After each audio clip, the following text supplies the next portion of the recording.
Thank you, Madam Chair. More than a year ago, Congress created the Emergency Capital Investment Program to support our nation's CDFIs and MDIs. This program was designed to provide specific funding and capital to help communities recover from the economic downturn caused by the pandemic. Funds have been allocated but have not yet been delivered. And I look forward to seeing the impact of this type of program and that it could have. Unfortunately, since this bipartisan moment, we've witnessed Democrats' partisan actions slow our economic recovery. This has disproportionately harmed the very people this program was meant to support. We must never have we may never have a good understanding of what this program's effectiveness is now. But let's take a step back and look at the bigger picture here. Last month, the Bureau of Economic Analysis reported the economy grew at an annualized rate of 6.9% for the fourth quarter of 2021. Yet, initial estimates from economists show only a 0.7% annualized rate of growth for the first quarter of this year. Consumer prices are up everywhere. Just last week, we saw a 0.6% rise in prices. Over the last year, prices have gone up 7.5%, which is the largest yearly increase in the last 40 years.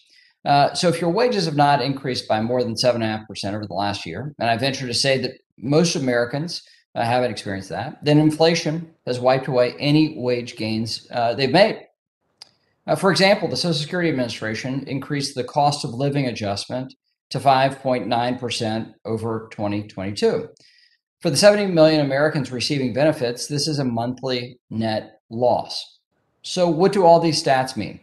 It means American families and workers are hurting, and Democrat policies are to blame.